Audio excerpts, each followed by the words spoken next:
Hi, I'm Tyler Furry, and it's been a minute. I've been able to record because my computer kind of gave up the ghost. The SSD just completely died, and well, I've it's been a problem. It's not even fully back up. I'm still trying to get one of the monitors to actually connect properly, but so I'm right now staring into a blank monitor because that's where the second camera is. So yeah, I just wanted to update my Dracotail deck for post Doom of Dimensions. I'll probably do like a commander deck next week, and we'll see what comes after that. I'm gonna try after this to upload on Saturday or Sunday every week, at least for as long as I can. But for now, let's just get into the deck.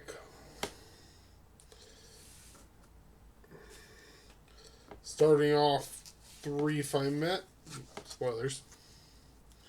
3/5 mana. Quick effects poly for a spellcaster or dragon.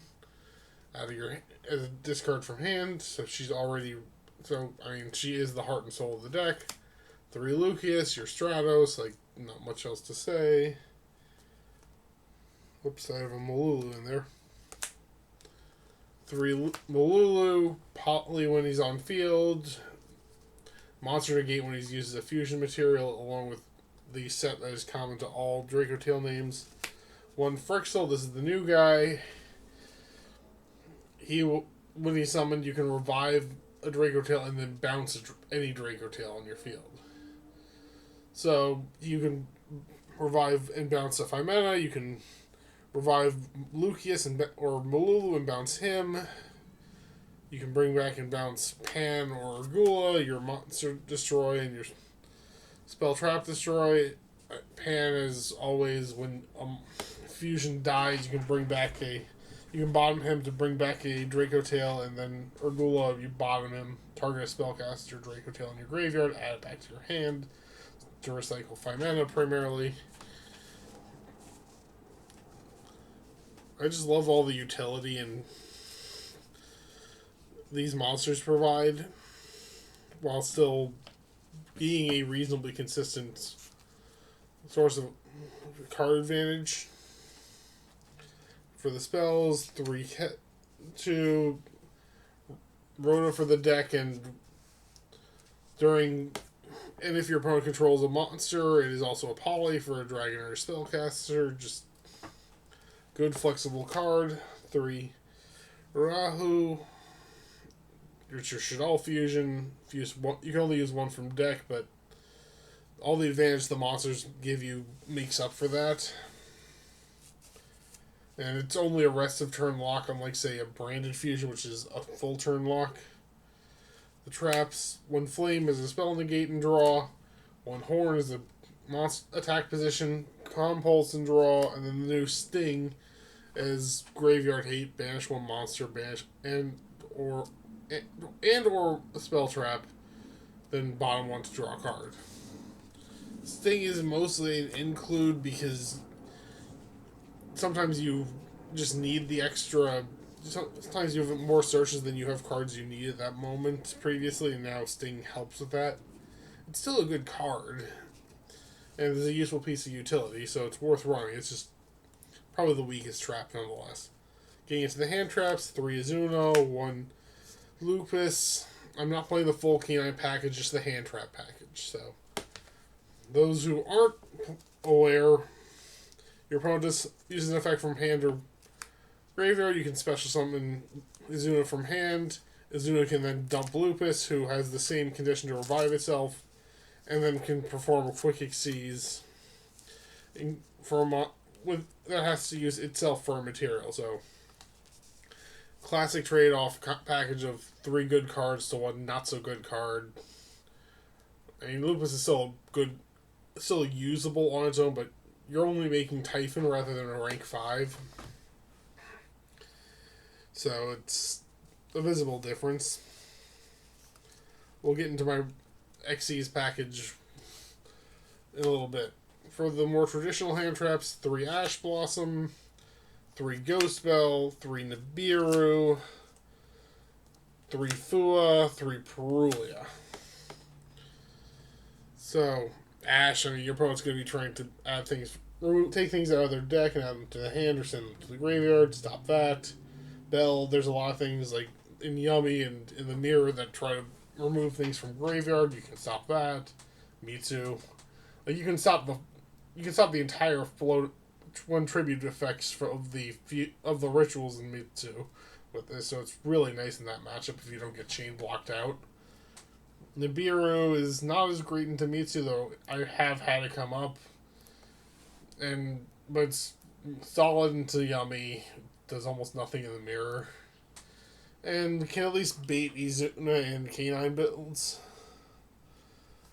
Not Izuna. Ripper. So it's not without merit there. 3 Fua and 3 Perulia are just... Your opponent's going to be special summoning. How about you get some draws from them doing it? Why were these printed? They're just so disproportionately... They're just so strong in the worst ways. It's like, yes, they wanted to create a fixed Max C. Fixed Max C is still obnoxiously strong. And really should come out of the game. Next up, we have the last card on the main deck, 41. So this is probably the card, if you wanted to cut something on the main deck, you cut it. Talent. It's just, I love the flexibility of this card. And this format's got enough going on in your turn that it's going to come online at some point. Be it for the hand rip, the pot of greed, or even the change of heart. It's just such a flexible card, and I really do value flexibility in this kind of a deck. Into the extra deck we go, starting off with the fusions. 3 Arthalion, 2 Gulamel. For the archetypal names, Arthalion is just so good. Mass bounce, some inevitability to help you push for game or set off Gulamel's targeted pop. Gulamel is something that will, in future builds, I'm already working on for post-burst protocol, since we know Spenta is in the set already. It is something that will come down to 1. But right now I've got the space and I'm running 2.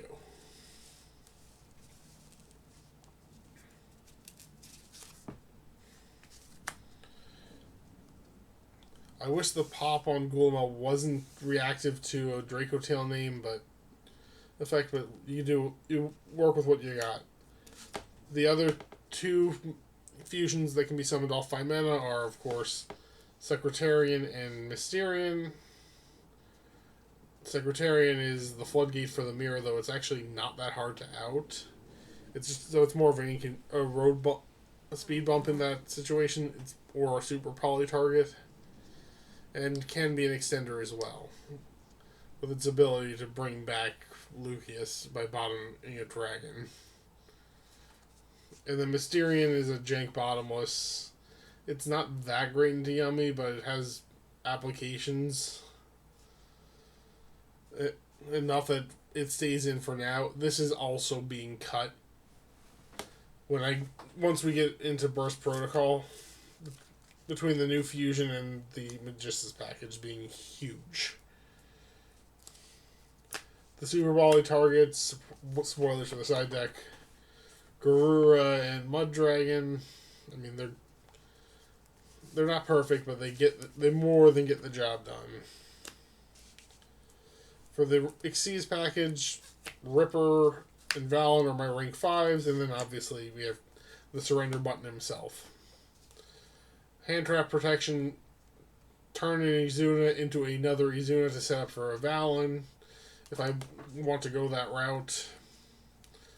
Or I could go straight into Valen, which is a quick Book of Moon, and if it dies, it pops a set card. And then Typhon has been around. If your opponent's summoned from the extra deck too much, you can make him suppress big monster effects, compulse, just all around flexible card that in this meta, I have found it to get into situations where it is enough by itself. At the end of a big struggle, where in a lot of past metas, it just comes up. If you get to Typhon, you're probably losing. It's not. I don't find it to be as big a guarantee in this one, so it doesn't feel as bad to summon, especially because Lupus can summon on your opponent's turn in the right situation. Finally, for the Link package, SP. I mean, it's probably the best generic extra deck monster ever printed.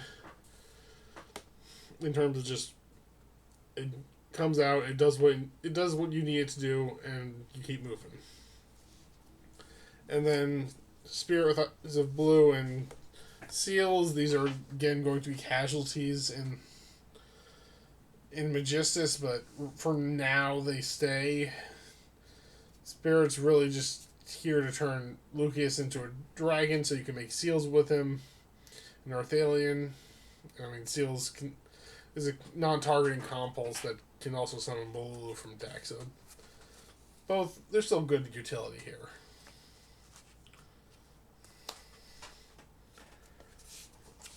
But I don't make this package much just because you do need to respect Nibiru. 3 Ghost Ogre, it's good into Yummy, it's got some application against Mitsu. Just by messing up their board a little bit can actually be really annoying because they need those resources often. But it's mostly here for Yummy and Rogue.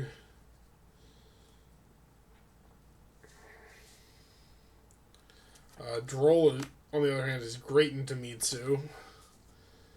Because, well, they add so much and Droll just turns that off.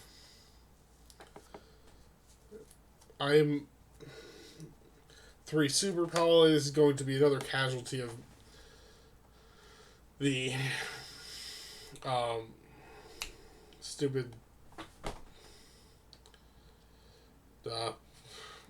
Magistus build, just because the extract gets so tight, you'd have to side Mud Dragon and Garura, and that gets really ugly with your siding.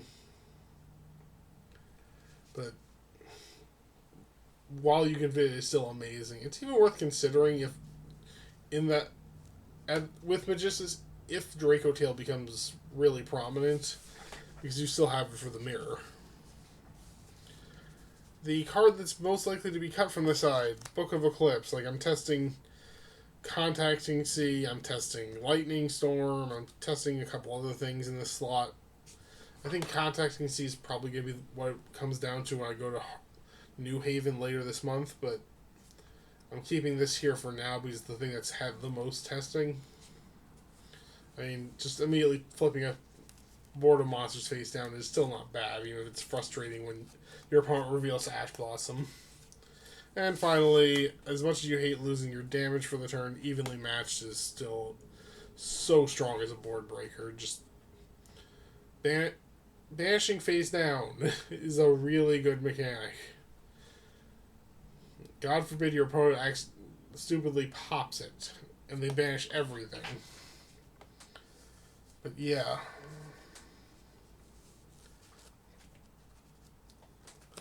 I will say hand traps are more viable with the hits to VS, weakening the canine decks in the meta, as well as the random hit to Crystron's recoverability with the limitation of inclusion. So canine just isn't quite as powerful. But yeah, that's everything. I'm going to try to get this up pretty quickly because it's been so long, but I mean, I'd go through combos, but there's not much to say besides normal summon Lucius, add 5 mana, fuse, set Rahu, add back 5 mana with Arthalion, Rahu away the 5 mana and Urgula, make Gulamel, bottom the Urgula to add back the Gulamel after the 5 mana after you set a couple traps. Like, there's not, it's Dracotail. Your lines are pretty simple. which is kind of one of the deck's strengths, is it doesn't overcomplicate itself. So yeah, thank you for watching. Like and subscribe if you want, and have a nice day.